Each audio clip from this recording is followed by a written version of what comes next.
Welcome to the Movie Bears podcast. I'm Brad Harris, and each week I'm joined by some of my favorite husky, hairy, huggable homos and friends to discuss films either current or classic. And this week we are coming at you with both a current film and maybe some classic question mark films. We're going to be discussing Aronofsky's The Whale, a very hot button topic in our community right now.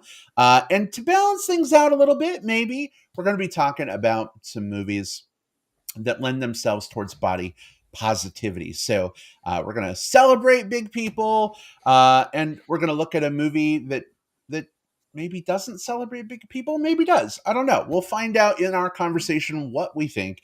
But before we get to all that, I have some people to introduce. Jim Pugliafico is with us in the virtual studio. Hey, sweetheart, how are you?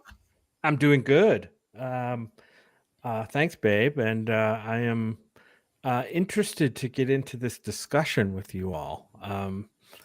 This movie has gotten significant. Well, it did get significant amount of buzz leading up to the Oscars, and it probably will continue to get more. But we're gonna kind of spill our guts here and kind of give our impressions of what this movie maybe had to say. That we will. I'm glad you're here to be part of that, sweetheart. William Lindis is also here, but I'm going to put a question mark on that too, because Will, of course, is in Austin where they've been having power outages all day. Will, it's good to see you, at least for the moment. Welcome. How are you? For the moment, I'm great. Right now, last I saw, Austin has 29% of homes are currently without power. Mine has not been one of those, fortunately, save for about a 5-minute period of time right before we got ready to record. I think it caused all of us to have a little momentary heart attack, but all good. We're safe. We're warm. We are cranking the heat, and we've got our flashlights, and tea lights and stuff all set out and ready just in case. But in the meantime, though, I want to keep warm with great conversation with the three of you. Will, glad your power is on for now and that you folks are nice and warm, but also thank you for that allusion to the fact that we have someone else with us this week. There's a really great podcast out there called the Big Fat Gay Podcast that tackles all kinds of issues, including positivity around bigger people and their wonderful bodies, and issues that affect the big fat gay community. So we definitely wanted to have someone from that awesome show join us to review The Whale and help us kind of weigh in, pun intended, on this film and what we think and ramifications and all that stuff. So very, very stoked to introduce Don from the Big Fat Gay Podcast. Hello. Back on the Movie Bears podcast. Don, how are you? I am really great. Don. I'm so happy to be back here. I went yesterday to see The Whale, especially for this, and I haven't had the chance to talk with anyone about it yet. So I'm ready to go. We're getting you fresh. I love it. You still smell fishy. Oh, it's all over me. Never mind. Oh, goodness. Well, listen, folks, we are going to be talking about The Whale for about half an hour or so. And I know that this is kind of I mentioned it in my intro. It's kind of a hot button topic in the community right now. There are a lot of feelings, good, bad, indifferent, everywhere in the middle about this film. We're certainly going to share our impressions and some of the things that we thought about The Whale, but I do see a bunch of you are already in the live chat as well. So if you got things you want to say, things you need to get off your chest, things you want to share in a safe space with us, please feel free to avail yourself of that live chat and listen. If you are listening on digital tape delay through Spotify, Apple Podcasts, etc., we'd still love to hear from you too. So don't hesitate to leave us a comment on Twitter at MB Podcast or on Facebook. Look for Movie Bears Podcast. There's a thread all about this show. Drop your thoughts. We'd love to hear from you too. All of that said, one additional thing, we are going to be spoiling The Whale right from the get-go. Normally, we have some non-spoiler talk, then we give you fair warning to step aside if you haven't seen it yet, but we're making that jump right away. So if you haven't seen The Whale yet, and you're like, I don't want to have my experience ruined by anybody else, feel free to step away for the next half hour. Come on back for our body positivity movies discussion. You don't want to miss that. Or if you don't care about spoilers, feel free to hang out with us anyway. No judgment. Yeah. All are welcome. All right. So, fellas, are we ready to discuss The Whale? Yes. Yes. All right. Do the thing. Then here we go. Our discussion of The Whale. All right. So, this movie has been talked about a lot on Twitter, Facebook. There's like 400,000 Reddit comments about this movie. It's crazy. But we haven't really had a chance yet as a group of podcasting folks to come together and talk about this. Jim, you and I have talked a little bit about it. Yeah. But knowing that we were going to talk about it on the show, I think we saved a lot of our thoughts for that. So I'm really jonesing to hear everything you have to say. Will, same with you. I think I saw one comment that you made on Facebook, but like by and large, I have no idea what you're thinking. And Don, you're a complete anathema to me. I mean, I don't know anything about what you think. So I'm totally stoked to get into this. This is going to be a really free-form discussion, though. I think pretty much everyone is familiar with The Whale at this point, but if not, Brendan Fraser basically plays a 600-pound man who's kind of a hermit in his apartment, and he deals with health and mental health issues. That's basically the setup for this film. Let's get into it. Where do you guys want to start? There's a lot, isn't there? Yeah, it's a lot. I guess where I'd like to start is, first of all, and we kind of apologize for jumping into spoilers, but I think this discussion kind of warrants it. It's going to quickly devolve into spoilers anyway. Right.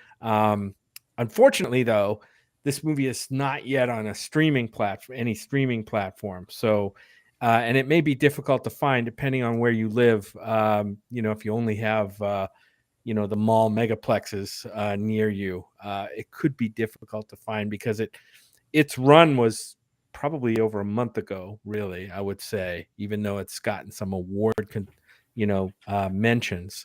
So you might be seeing it pop up on some screens. So if you are interested and you don't mind spoilers, certainly hang around. But and if you do want to see it, I think you can probably find it, but you're going to have to search a little bit. Yeah. Right.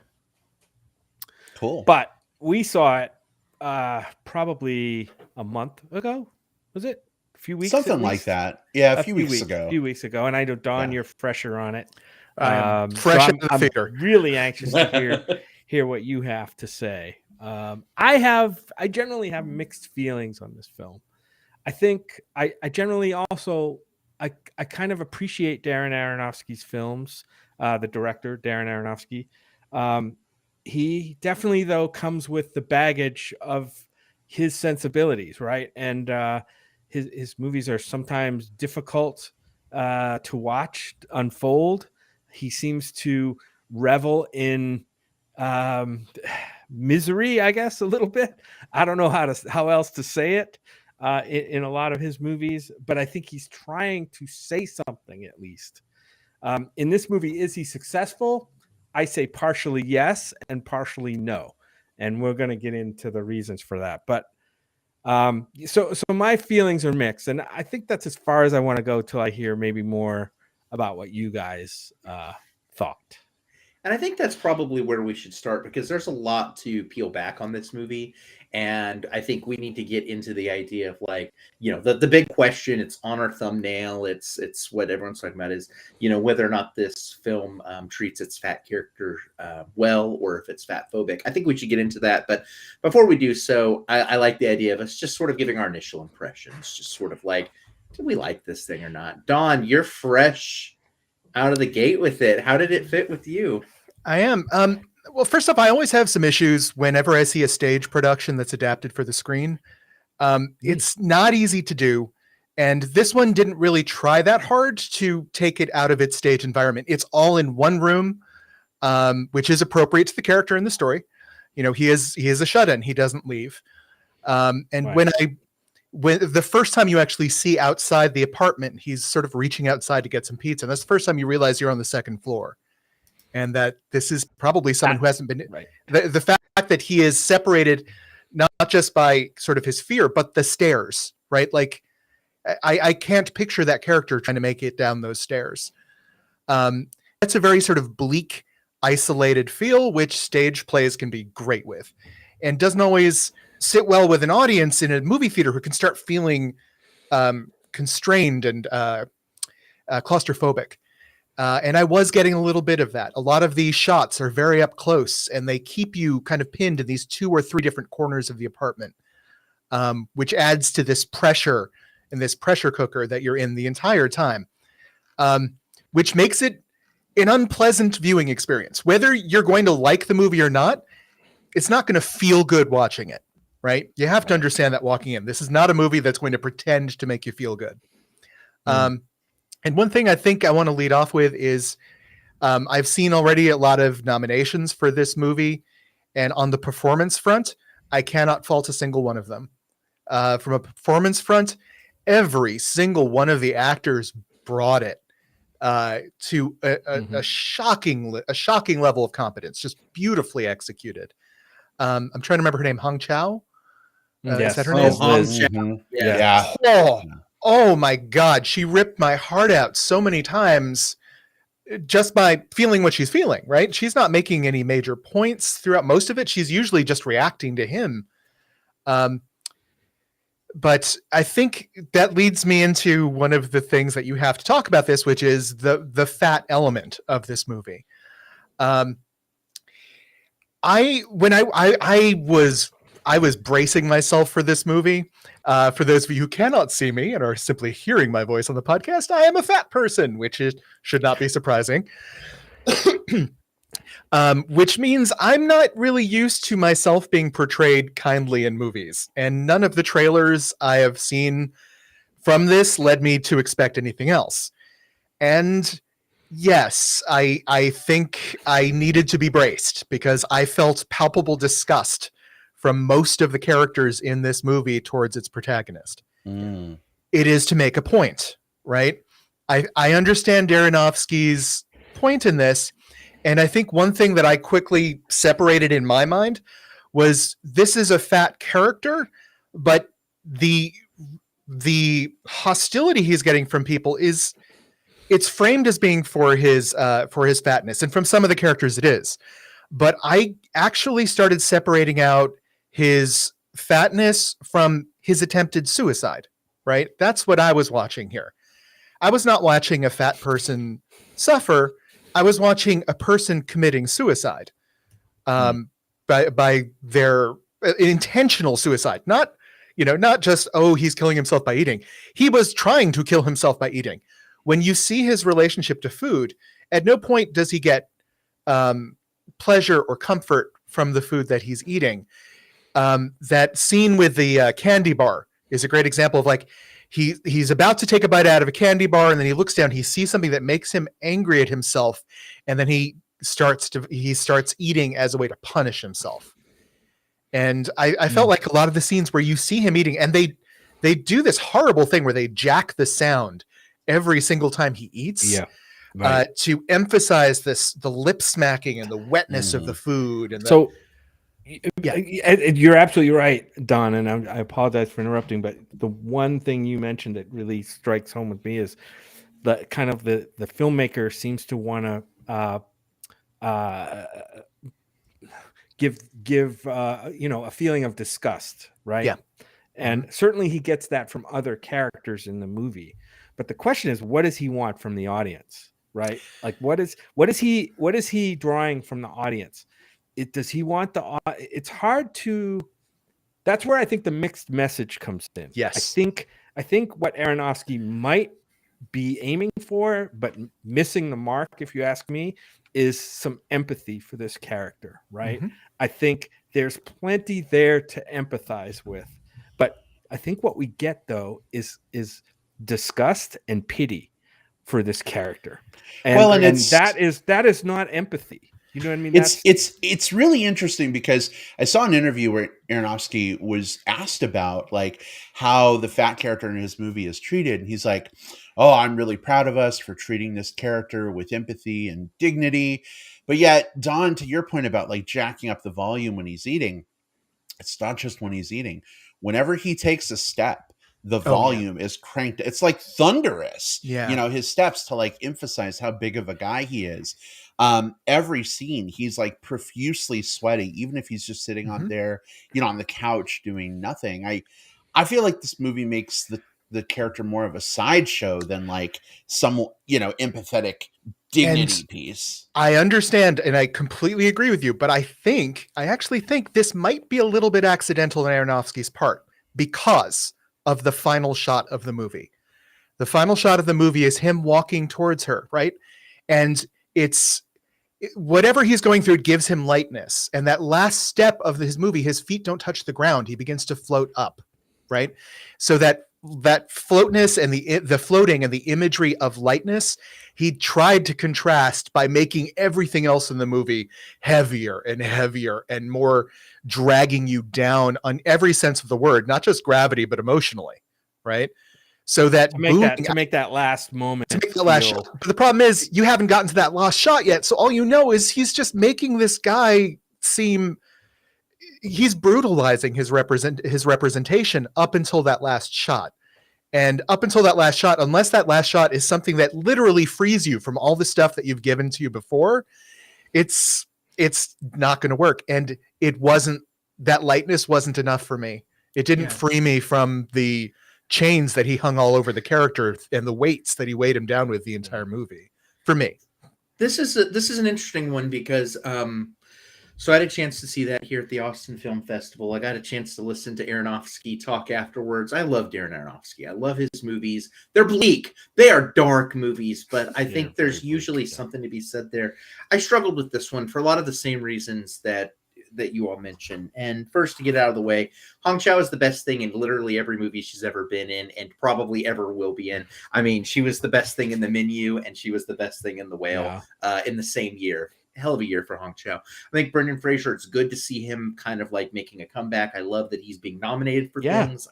I don't know that it's necessarily like if I were to pick my top 5 performances of the year, I probably wouldn't make my list, right? But I get it. I at least get it. But thematically, the movie struggles. And some of it is that writerly effect that you were talking about, Don. This was originally a staged production. And this stage production, any stage production is going to translate a specific way to that audience, not just in terms of the setting, but also the way the dialogue plays.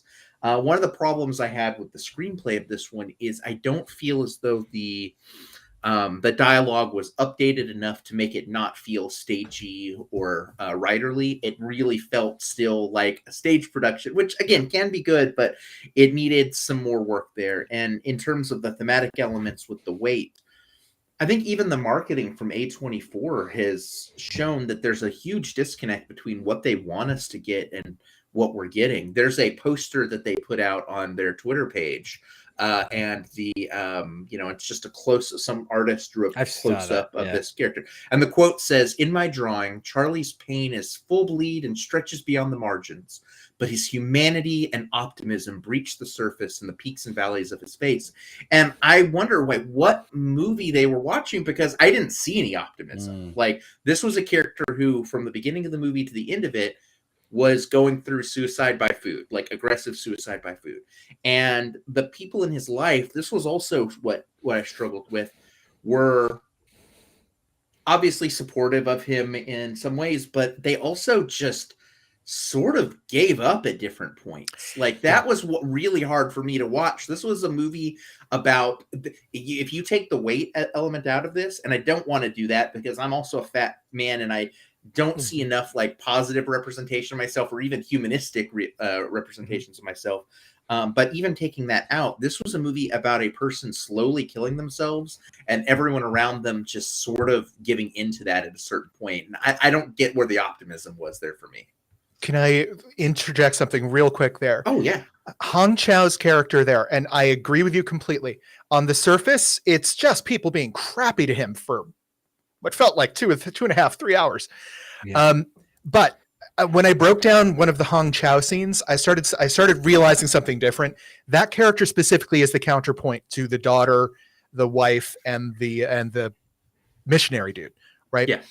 She is shitty to him because not because he's fat, not because of his lifestyle, but because she loves him and he is committing suicide.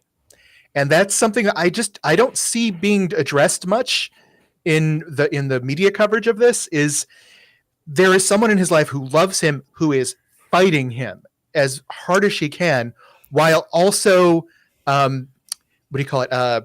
Aiding and abetting, enabling, yeah, also enabling him. Yeah. Here's your giant fucking meatball sub, Charlie. Go ahead and eat it. Yeah. And so, like, when it got to her, that got complicated because that abuse to me was coming from a loving place, even though it was still abuse. So it was a different flavor. She's obviously a friend, right? And she cares. I think she does care about him. She may be making some either you could say wrong-headed or difficult choices, on his behalf. But I think she's kind of like the helpless friend, right? She's definitely friend. She has feelings for him, but she also, I think, has a feeling of helplessness. She's going to do what she can, but she realizes that a lot of this is not in her control. So she's going to be the best friend that she can be. And that, like I said, I thought that character was great. Of course, I think we empathize with her character more than the main character, right? The way that character was written. Also, the character of Ellie, his daughter, not a likable character, right? Obviously, not written as a very likable character, but I have to give shout out to Sadie Sink here. Yeah. Because I think she was great. And look, I know it's human nature to not mention the performances of bad characters, but I thought her performance was really good in this film as well. So I did want to mention her as the daughter. But yeah, like I said, I think the filmmaker's intentions here were obscured by some bad character choices, right? Especially with the main character. Yeah, that's exactly it, right? Because I think that I can peel back the surface and see what this film wants to be. And when I see what this film wants to be, and give it a lot of credit, and that takes a lot, I have to give it a lot of credit to get there, right? I like what it wants to be, but unfortunately, I don't necessarily like what it is in its pursuit of being that. And what I mean by that is, I think you're right. The Hong Chau character is a concerned friend, and she's so good in this. She's so good in this, and I think that if anything, I think it's a testament to her as an actress. I think she even adds some flavor and some context and some nuance where maybe not as much of it existed in the script, but she just as a performer is able to sort of ride those crests, ride those waves. But ultimately, this is a film that wants to say that it's empathetic, but at the same time, I think what it's trying to, what it's actually saying is, hey, fat people have feelings too. Look how miserable this dude is. Misery is a feeling, therefore it's humanistic. And I don't agree with that. We've seen that in queer media as well. We've had the barrier gay trope, which we still see to this day, right? Mm-hmm. We've, queer people in movies had to suffer for them to be someone that we could relate to. And I think that's probably the arc that fat characters are going to have to go through as well. And this character, it's the ending I also struggle a bit with. I think it was a beautiful film moment, right? I love moments where characters are able to sort of move from realism to super realism, surreal, fantasy, surrealism, whatever we happen to be. But also I wonder, is the message to this, if you're overweight and miserable, you'll be happier if you kill yourself? Because I know that that's a very specific, jaded reading of this, but I when I got to the ending, I was really trying to figure out why does he feel lighter? Why does he feel lighter? And not necessarily from the character's perspective, but again, from the writer's perspective and from the director's perspective. And that's where I struggle. I struggle just trying to figure out where all these voices that are all contributing to this film are trying to say. So I have a question for you guys, and this kind of feeds into that, because I I've heard you guys say that he's committing suicide by eating several times now, and I think I had a little bit of a different read to that. Maybe you guys can kind of explore that a little, because to me, like, the movie opens up with him jerking off and almost having a heart attack. Mm. And instead of letting himself have that heart attack and die, he gets the religious guy who's come by to like read him the essay that will calm him down and make him be okay. There's another scene where Hong Chow brings him the meatball sub, and he's choking on the meatball sub. And instead of like waving her off from trying to help him so that he can die, he allows himself to be helped. And, he also lets her like come around and ministrate him, even though he won't go to a hospital. It felt more to me like he was struggling with food addiction than actively trying to kill himself with food. Was there maybe something I missed that went in that way? I guess to what degree is he trying to kill himself, right? I guess he's just bought into his lifestyle that, look, this is who I am. I'm morbidly obese. I am close to death, and this is going to kill me. So I'm not going to change anything, right? I'm not going to do anything. I assume he's taking meds, right? Because we see that Liz is gets him to take his meds and stuff, although he kind of begrudgingly does, right? I think at some time. So it's not an overt suicide, but it's kind of a veiled, he's not. Yeah, go ahead. It's the two scenes I remember best were the candy bar and the chicken. When he's eating those items, it's like he's punishing himself. He's shoving it into his face and trying to drive it as deep into his body as he could. And there's another line later in the movie. This is a big stage play thing. Sometimes like one throwaway line somewhere there just explains a big question. Yeah. His boyfriend stopped eating before he died. And Hong Chau's character was trying to get him to eat. So I couldn't help but draw some connection there between the super clear though, right? And him who's punishing himself with food. So that might have made me read a little bit more into what I saw. Yeah.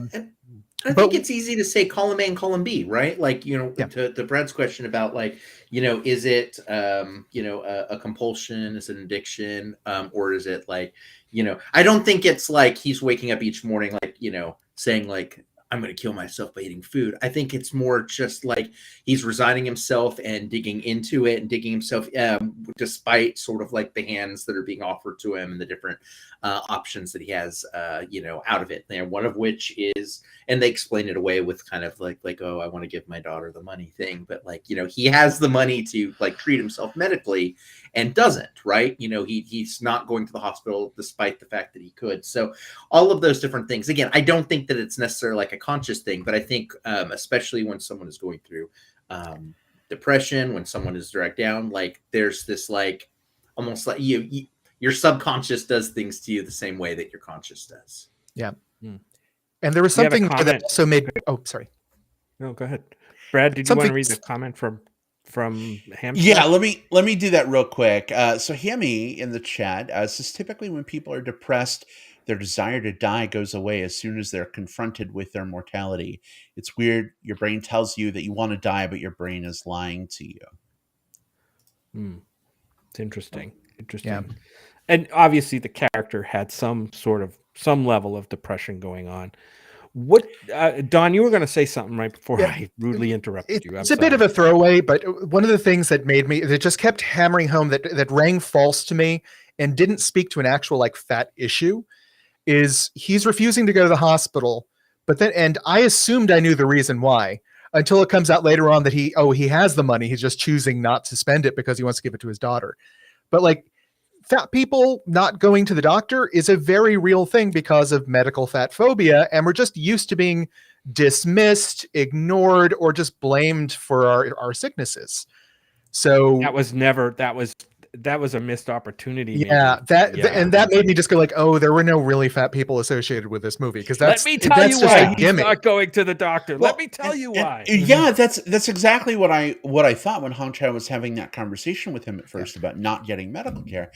I tell you, I have been to so many doctors in my life. I've lived in lots of places, had to reestablish medical care, and by and large, pretty much every doctor I've ever seen has been mean to fat people. It's And daunting. Oh, sure. I've lucked out. I have one now that's really great. She talks really fast, so I really have to pay attention. But she's super nice to big people. She's great, but I have a lot of fear and anxiety, even with a doctor that I know is going to be awesome and amazing to me when I go in for an appointment. Yep. Because Even you're though I used know to that competitive abuse. it's ingrained, right? So it was really interesting for me when the movie took this sideways slant of, oh, I have the money, but I'm saving it, as opposed to like, let me really be empathetic with this fat character and bring you into their world and help you to understand where that comes from. Yeah, I mean, that's the logic for it was, and I might be, I'm probably super oversimplifying this, but like I think the logic for him having so much money is, well, since he's big and he doesn't go as many places and doesn't do as many things, so he's just been able to save up more money. I don't know. That also feels like someone who's like, again, like where the fat people like in the room, like reading that script, going like, do you know how expensive it is to order food? Like, okay, so he teaches online courses and orders multiple pizzas a day. When I order one pizza, I'm like, oh God, okay, yeah, this one's gonna hit my wallet, but okay, I'm gonna get that pizza. It's and going back to what you're saying, Brad. There's this like old like comic meme that you see circulating around where like someone walks in with like into a doctor's office and like they've chopped off their hand or just something like very obvious, and the doctor's like, have you tried losing weight or something like that? Because it's always the first thing that they go to as a, regardless of what's bothering you. But regardless of what the actual problem is. So it's scary. It's hard to be bigger. It's hard to know that like just there's so many different like obstacles that we have to take from healthcare and so on. And that, gosh, that would have made I mean, imagine if you changed it. This isn't a script doctor show, but if you had changed the Sadie Sink stuff to where she's not receiving this big inheritance, but instead it really does deal with the fact that part of his issue is he's gone for help and hasn't been able to get it. And so he sort of resigned himself to not going anymore because he doesn't think anyone will give a shit. Like that says something that this here doesn't. But how dare you actually humanize a fat person, Will? And like actually, bring people into what's really going on. It's all about the sideshow. Yeah, this movie kind of skipped over the whole, most of the humanizing stuff, and almost kind of wanted to. He wanted to turn him into this like saint, like almost like a saint. And I think that plays into that ending scene you're talking about, right, where he just ascends. And I think that part probably wants to tell a couple of different things. And everybody, even his wife, who was shitty to him, right, he was like forgiving her like for everything she did and everything she said, like almost to the point where as an audience member you're kind of like, no dude, stick up for yourself. She's a whatever, she's a bitch, and you need to stick up for yourself and not be rolled over by people. And your daughter, right? Like, yeah, maybe there were things that you were at fault for, but she's not the most loving and empathizing person either, right? And she needs to understand that. And he kind of absorbed all that. Like he forgave everybody around him for everything. And I think that kind of plays in a little bit. I'm still putting the pieces together, but like how that he was like this, what do you call it when like all the sins are like, put on one thing, and then like he was a sin eater. He was like one of those things at the bank that you put your money in and it gets sucked up the tube. You know what I mean? It goes to the teller. Like everybody puts their bad stuff in him, and like, boom. Except he gets stuck in the tube. A team has to come out and cut him out of the tube and then put him back in another tube that they installed just for him. But back to one quick point. Your point about going to the doctor as a big person, totally a real thing. You guys, Don, I'm on your podcast, Big Fat Gay Podcast. We've gone into it a bit. Covered this several times in several segments. I'm sure. I know I've heard it.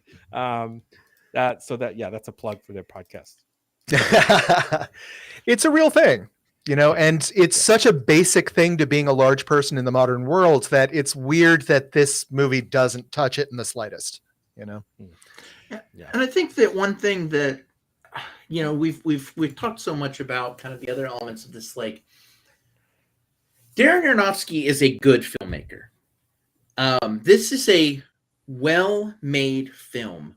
Yes. But it's still one that I was incredibly frustrated with and is fairly low on my list kind of for the year, because I think that sometimes a film can be made super well and it doesn't matter about the theme, but sometimes the film misses the thematic elements so much that the rest of the craft gets pulled down with it. And so the performances, the shot composition, all of the different things that I think are really, really good here just get sort of sucked in, like one of those tubes, kind of get sucked in by it's just sort of missing the mark of like what it is that this character is feeling or should be feeling or any of that.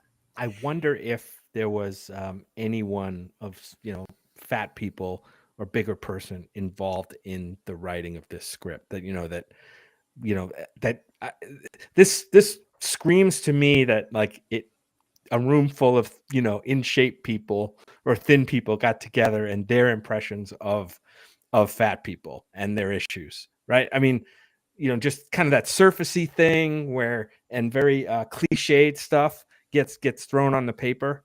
And you wish, like I said, I think the overall intention was there. I think the execution, for me anyway, really robbed this movie of being something pretty special. I know that Aronofsky said that where in Hollywood are you going to find a 600-pound person that can act in that movie? But what do you guys think of, putting an actor in a fat suit, okay, but like, what do you think of the fat suit they used? Especially because they showed him like without a shirt a few different times. In the shower. In the shower and like in the apartment, his belly hanging down to the floor. Was that well executed? I think, I didn't pick that apart very much in my head. I mean, I get the point. I've certainly seen my share of big guys. That's my preference. But, what? And I'm not gonna. This is the first time we're hearing that, Jim. I'm not gonna compare. I don't know. I didn't want to pick that apart too much. I thought it was good enough for what this film was to me. I was impressed by the artistry of it. Like the textures on the skin looked very, very real. I thought but you still, intellectually, you knew it was Brendan Fraser in a fat suit. Yeah. And I never lost myself in the character. To speak to Brendan Fraser being the one to wear the fat suit, I do trust him a little bit more than other actors in Hollywood because he has been on his own journey with his body. But yeah, I still think there's no reason why you couldn't get a larger actor. You could get a larger actor. It's not that hard. The problem is, and I'll be completely honest, this movie would never have received the funding without a Brendan Fraser in that role. Right. And none of us probably would have ever seen it. To be honest. Yeah. We went to see it because Brendan Fraser was in there and Darren Aronofsky directed it. So, well, that may be why you went to see it. For the casting on that front, I can't. It got their movie made. It got their movie seen. Yeah, no, it's the and it's sort of the weird devil's bargain that we have with representation in media, and it's one that I hope that we can start shifting more and more away from. But it's fraught. We've gone through the same thing again, kind of drawing the comparison back to queer media. For the longest time, the conversation has been cast queer characters in queer roles so that we can represent ourselves on screen. And then the pushback is usually just like, yeah, but no one's going to see it if it's not Jake Gyllenhaal and Heath Ledger or something like that. And I think that what we have to do is, I think we have to, as we elevate some of these films with some of those like marquee actors playing against type, I think we also have to find more roles for people of type and get those elevated too, so that eventually we can build more actors of that tier and of that marquee. We're starting to see that on the queer side of things. You can now have, a rom-com filled completely with queer actors. You can have 2 rom-coms coming out in the same year filled completely with queer actors from different perspectives and different points of view and different walks of life. That's cool.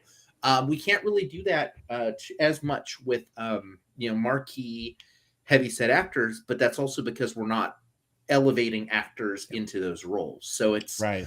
That's what I want to see more of. Like, what I would have loved to have seen in this is, one, I think Brendan Fraser, in terms of marquee actors, is probably about as close as you're going to get to that because of the queer big guy. But there are a lot of actors who are like queer and of size, who have been making sort of the case of like, hey, why not me? Including Guy Branum. Guy Branum, yeah. Yep. We recently saw him this year actually in Bros. And he came out afterwards and was like, put me in the role. And yeah, hey, he's not I'm over here.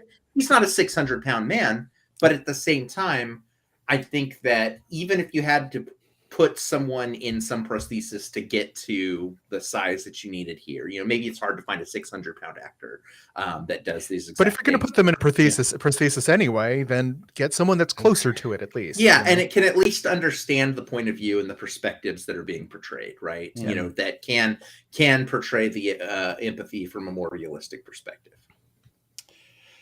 Well, fellas, we've had quite the spirited discussion on The Whale. I think we're pretty in agreement that this movie did try to do some good things, maybe failed in its execution. But to the question we put out, is it fat-phobic or is it body positive? It sounds like we're leaning more toward the side of not so body positive, fat-phobic. Is that right? Yeah, definitely not body positive. I think one of the big problems is that it ties up a lot of issues that people who don't know enough about fat people are going to assume that all those issues are coming from the fatness rather than from the suicidal or the depression or all that stuff. I would say fat ignorant more than fat phobic. Yeah, it's a fat phobic movie that does not realize that it's being fat phobic. Yeah. But still, what we have to weigh. Sometimes we don't have to weigh intention. We have to weigh, harm caused, and I think that's where we land here. Very fair point. Well, even if it wasn't the best movie of 2022, it was still good to come together as a group like this and be able to talk about some of these things. I think that, discussion is always a good thing. And we had some folks in the live chat. We didn't get to read all of the comments on air, but definitely appreciate you giving us your thoughts. I think this is a discussion that's going to continue, especially when this film becomes available for streaming. I know a lot of my friends said they were waiting till they didn't have to go to the movie theater to see it. So wouldn't be surprised if this comes up again. Would love to hear your thoughts, whether it's, after this episode comes out the next day or a year from now and you just saw it. Feel free to drop us a line. Let us know what you think. Would love to hear it. But fellas, how do you feel about going to the more positive side of things and talking about some movies that do celebrate big folk? This is our big fat plug section. Well, and what better way to do that than to have a friend from the Big Fat Gay Podcast with us? So, Don, thanks for being here for the whale discussion, but definitely jonesing to hear if you have any thoughts on some body positive movies. I do. I saw one a couple years back available on Netflix called Muffin. That was about a God, I wish I had looked it up beforehand. It's about a larger girl in the South who's being raised by her mother, Jennifer Aniston, who manages beauty talents. Dumpling. Thank you. Yeah. Dumpling. Yes, I got the wrong name. That's why I had that one too. Awesome. Dumpling has a great sort of a lot of sets of different things about relations with parents, potential romances, and self perspective that I thought were really great. And I think some people may laugh at me for this one. I'm a fan of Shrek. I am. Yeah. He is a big guy that the world sees as being a monster and sees as being dumb because of the way he looks. And then he goes out in the world and proves everyone wrong. And come on, as a big guy, I can't say no to that. I got to be honest, Don, when I was thinking about films that were body positive, Shrek did not come to mind. But it's kind of a brilliant choice now that you mention it, because I'm thinking back and like, man, you're absolutely right, including like the best friend who like sees how beautiful he is no matter what he looks like. Definitely some themes there for Princess Fiona's journey too, of like, thinks she has to be the thin one and then finds herself more comfortable in her true self, you know? And that's what's so interesting about this. Like, so first of all, like the top of my list in terms of like probably the best two in terms of like representation I could think of were Dumpling. It's funny, you know, I think we all got get to it with Dumpling. And then the Hairspray, there's the John Waters and the kind of the 2007 remake. But one thing that was a little frustrating about this process, so background, when we were getting ready to talk about this episode, you know, we were like, well, let's counterbalance the kind of the more heavy conversation from the whale with some like representatives of positive representation. And then I sat down and researched and really was like trying to get my list together, and it was a lot harder than I was expecting it to be, and that was very, very like soul shattering going through that process, you know. Dumpling and also Patty Cake, also Daniel McDonald movie. Patty Cake, I've been wanting to see that. It's on HBO. Listen, I am not someone who like greatly enjoys rap as a musical genre. So when Jim was like, hey, we got to watch this movie about this awesome big girl that raps, I was like, But then I watched it with Jim and holy shit, is it an amazing movie?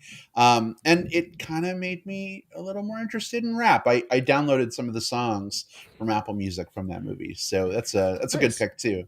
Jim, was that a South by Southwest watch? I want to say it was, Will. I want to say it was a South by movie that we didn't.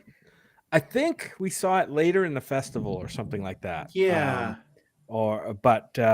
I do remember seeing it at the festival. I may not have even seen it at the festival. No, you didn't see it. I think you saw it and came out saying like, yeah, this movie's really good. And it's like, all right, it's on my list now, Jim. It's kind of in a special place for me. And by the way, Dumpling and Patty Cakes, we've got the same actors. Danielle McDonald plays the lead in both of those movies.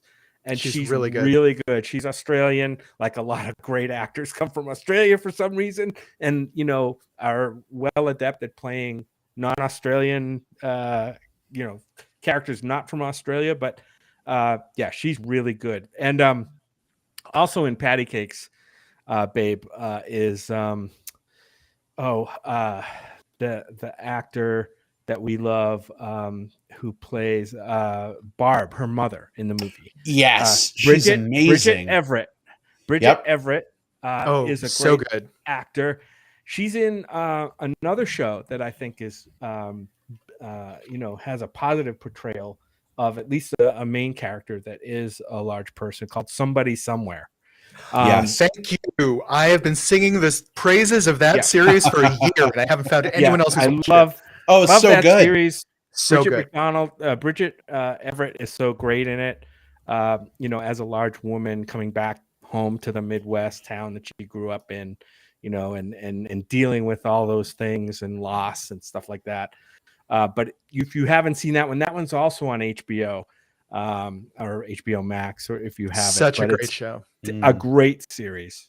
Yeah. So we have a couple of comments I want to just call out here real quick. Thomas Gladow in the chat says, John Waters' Hairspray, the original and the musical. Will, you mentioned Hairspray. He says, I well up when she sings Good Morning Baltimore. Mm-hmm. Oh, yeah. Yeah. It's one of the few movies that uses a fat suit, like, especially like let's talk the 2007 one, John Travolta in the fat suit, of course, and this isn't the Tracy character. The Tracy Turnback character is genuinely just a positive ball of like, joy. Get it doneness, right? But even the John Travolta's Edna thing, it's never really played for like laughs. Like, like it's not dunking on this character. It's playing off of the tradition of having like Harvey Fierstein in that role. And then also John Travolta being the lead in Grease, sort of doing this is sort of like an interesting gimme. It's one of the few fat suit. I feel like Hairspray is one of the few like fat suit situations I'm still kind of okay with, just because of like the tradition of it and what it means to the source material and how good the source material is with everything else. It always felt like sort of an homage to Divine, whenever a person plays a larger person, and it has never felt disrespectful to me. Yeah. And that's actually a really good point. I think you can also put in here to different degrees, but I think you can put most other John Waters films too, because Divine often plays some pretty gross characters, and sometimes that grossness is part of the humor, but Divine is also like always like a badass bitch in control of themselves in these movies. And so I think there's something there. The animation also makes me think maybe like, yes, there's like food jokes in it, but it's ultimately relatively like empowering. I would say something like Kung Fu Panda probably also would veer like into this list. This is a character who finds their strength in their relationship to like their size and their food. So that was one that I was going to bring up. So I love that you mentioned this. Go for it. That movie was really surprising to me, because I walked into it thinking like, oh, Jack Black as a ninja panda, like this is going to be great. But walking out of that movie, and I guess spoilers for Kung Fu Panda, but the Jack Black character like discovers how to use his size to his advantage in his ninja-ing. And that was just so refreshing to me. Like, it physically energized me. Like, Jim, I don't know if you remember this, but I was like skipping down the stairs and like moving quick. And you were like, you either have to pee or something is up.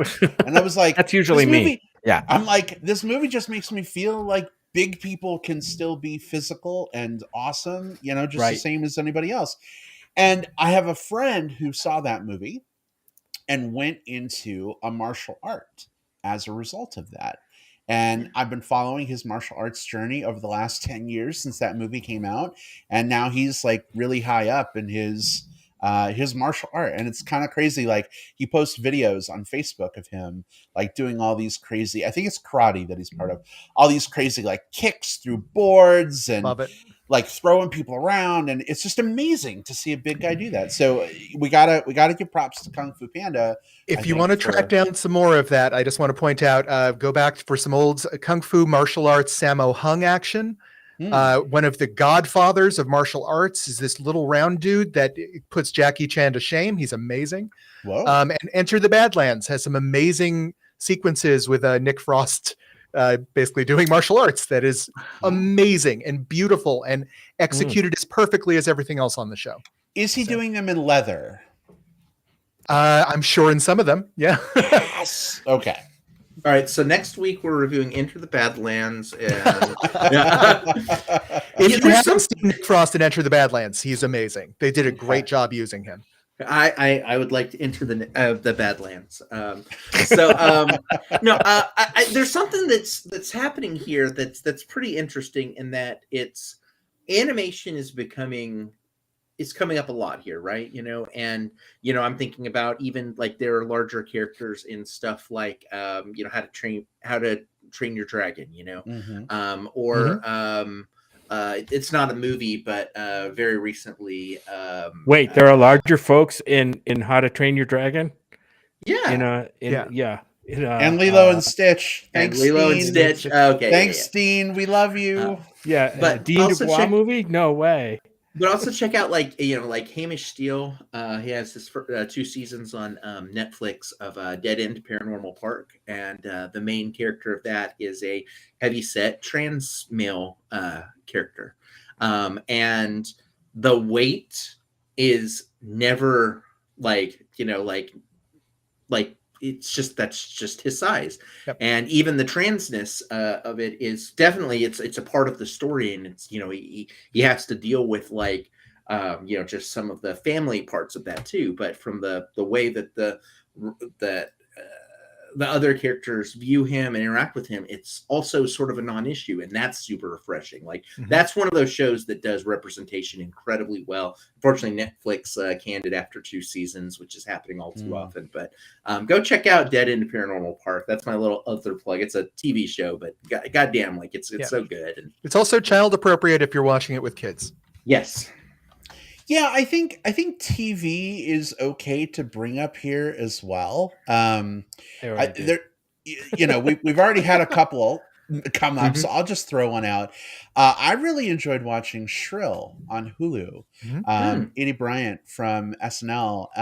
If you haven't seen the show, she is a big girl. She's a blogger, journalist, and the show really tackles a lot of topics when it comes to like fat people going to the doctor, or like a fat person being invited to a pool party. Do they wear a one-piece swimsuit? Do they wear a bikini like somebody else would? Comedy is not typically my jam. Jim will, that.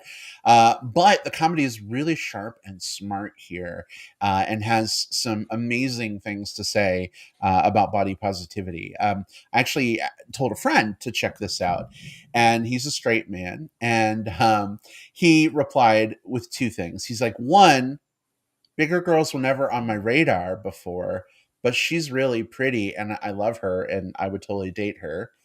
And I'm like, okay, let's unpack that. And then the second thing was just that he was like, I didn't realize that like fat people went through so much. He's like, it's kind of crazy to think about. And he's like, now I'm thinking about every big person in my life and everything I've ever said to them. And he's like, that's kind of life-changing. So anyway, Shrill, Hulu, also body positive. Kind of like the opposite effect of what The Whale would have on its audience. Yeah, absolutely. Couple others that kind of like lightning round a little bit of.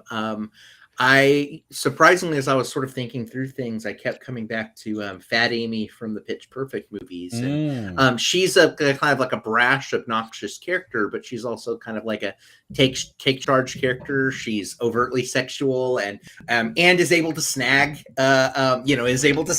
like sex on the regular. So I think that's a pretty good one. And then it's not a movie or it's a show, but I think it's worth calling out here. When I think about like body positivity right now, kind of in mainstream media, I can't help but think that like the stuff that like Lizzo is doing just on her social media presence and just is incredibly helpful and beneficial and just awe-inspiring, that she's able to just sort of, 1, live an authentic life, but 2, also do so in a way that helps other people feel comfortable living an authentic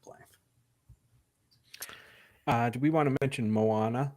Was that I'm not an expert on Polynesian cultures, but I do know that movie does celebrate people of size in the movie, even if it's not the main character. No, it definitely does.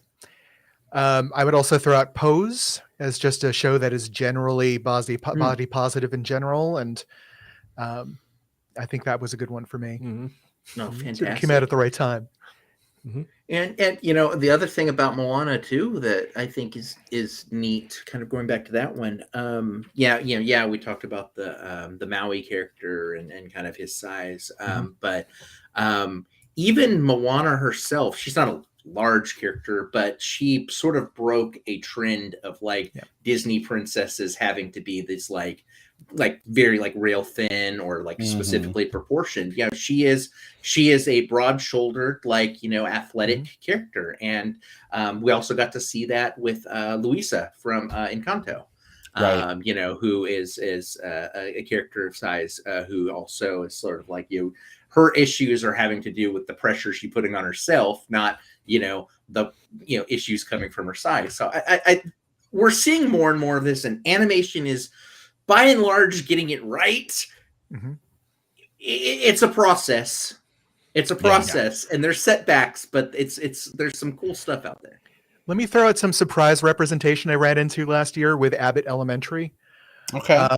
If anyone watching that, one of the primary characters of the ensemble is a thin, gay, white teacher, and when you meet his boyfriend, you find out he's a very large, fat, gay guy.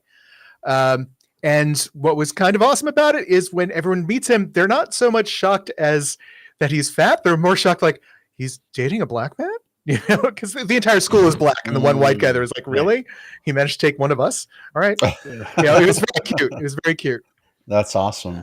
A couple more call outs from the live chat. Thomas specifically brings Melissa McCarthy to the conversation, and I know she's been in a ton of films. I haven't seen it, but Thunder Force was on a list I was looking at for body positivity movies. And also Hammy in the chat says, not sure if Glow counts. It's not specifically about body positivity, but it has many different body types. I haven't seen that either, but it sounds like you guys agree. Oh, it's a great suggestion to add to the list. They had multiple fat characters that had conversations with each other that weren't about fat, you know, and it passed the fat Bechdel tests. You never see that.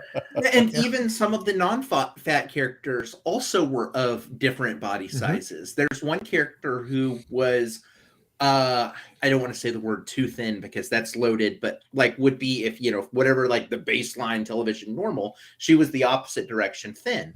You know, so you had this whole spectrum of colors and shapes and sexualities even too within that cast. Glow is low key one of the best things that Netflix has ever put out. Like it was an amazing show. Hardcore, like up at the top of the list. Left way too early. Maybe What We Do in Shadows has both Matt Berry and Harvey Guillen in it, who are part of the main cast. So definitely big fan of those. Big fan of them in that show. Yeah. Well, I think we've done a really excellent job of compiling a huge list of films and TV shows and music and other media that celebrate big people that fall on that body positive side of things. And I'll tell you, for me, like the representation when I was a kid was not like this. So I know it's a process. I know it's a journey. Things are getting better, but I feel really lucky that we have the representation that we do now. So hopefully that continues. And I thank all of you for being part of this discussion and helping us to celebrate, you know, the fact that big people are awesome too. Yay. Yay. All right. Well, we just want to say thank you to you, Don, and to the Big Fat Gay Podcast for loaning you out to us for this episode. Your podcast is fantastic, and you folks tackle so many great issues when it comes to just the fat world. It was such a no-brainer. We were like, man, we're going to talk about the whale. We have to have somebody from that show. I'm so glad I was able to come. Well, we really appreciate you making the time. If you would do us a favor, because we're going to take a few moments to let folks know where they can connect with us online, but also how to connect with your show. Where can folks find the podcast, and how can they connect with you if you'd like them to do so? Well, we are the Big Fat Gay Pod, and you can download us at thebigfatgaypod.com or pretty much anywhere else you get your podcasts. But I especially want to shout out for our website, thebigfatgaypod.com, because we have links there to resources for large people that are so good. Products for any situation you run into, travel tips, all that kind of stuff. Just there for anybody who wants it. And we're adding new stuff to it all the time. It's just there as a public resource. So please stop on by. You know, we are happy to have everyone checking out what we're doing. Yeah, we awesome. Because of certain pandemic issues, we were unable to get with you guys at at Bigger Vegas this year. I know we missed you, but COVID, we're going to last try year, was that last some year? more. So 2021? I don't know. It was 2022, but yeah, COVID struck, and like that whole day we were we figuring out how to leave. About that because I mean, your show has tackles a lot of important topics. There's a lot of great information, as you said, out there that you guys have compiled and made available to everybody. But in my heart, the best part is the bit. I'm just saying. Oh, yay! Bit's my part. I do that. The bit is your part. It's for anybody who doesn't know, the bit is kind of a little it's the dessert at the end. A little fun game that they have kind of at the end of their show that I really love when they do that. A lot of fun. We play along. We play along every episode. So I'm so happy about that. That's awesome. All right, Jim, if people want to chat with you between now and next time, where can they find you online? They can find me at my Twitter handle, which is at JJPOutWest, all one word. Well, it's not even a word, really. It's just my initials and then the two words out west all smashed together. But JJP Out West, and you can find me under you can find me on Letterboxd. I wish I knew what my stupid handle was on Letterboxd. Brad, do you know? I'm 99% sure you're JJP Out West there too. I might be JJP Out West on Letterboxd as well. That's JJP Out West, Jim Pugliafico. Yep, you're right here. I searched for you. You're good. Guys. I have a real block lately when it comes to like usernames and passwords. It's awful. And then you can find me on Facebook under my name, Jim Pugliafico. All right, awesome. Thank you so much, Will. How about you? So I'm all over the different socials. Instagram, you can find me. I'm at Whatever Cove there. I'm on Facebook, William Lindis. I'm on Letterboxd. I do a lot on Letterboxd. My tag there is Fundamental, but you can also just search William Lindis. Both of them will get you to me. And hey, in terms of fat positive content, if you go to TikTok and look for @TheMovieBear, it's mostly just me shirtless shaking my body and being like completely thirst trappy. So I'm going to add that to our list as well.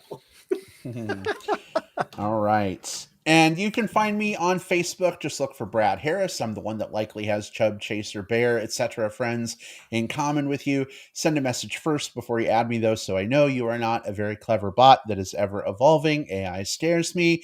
Also, you can find me on Letterboxd and Twitter at iBradPro. This is going to be the year on Letterboxd that I do every movie right after I see it, as opposed to like playing catch up. So yes, I'm 1 month through the year, and I've done it so far. They say it takes 21 days to make a habit. It's been 31 and some change now, so maybe this time it'll stick. But listen, we have 2 more comments I want to read from the live chat real quick. One, Tom Smith, who we love and adore, says, "Hi guys, sneaking watching while at work." Tom, we won't tell your boss, but sorry you caught us right as we are outroing. Feel free to skip back to the beginning of the episode. It should be available on YouTube or our Facebook page, and watch everything you missed. Also, I think I want to like print this comment out and like put it on a MBP like poster board or something.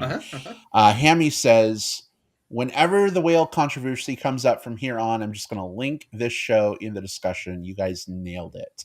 Hammy, that means a lot. Hammy. Thank you. So thank you very much for that. We appreciate it. All right. Thanks so much for joining us, everybody. We will see you next time. Take care, everyone. Goodbye. Bye. Bye-bye.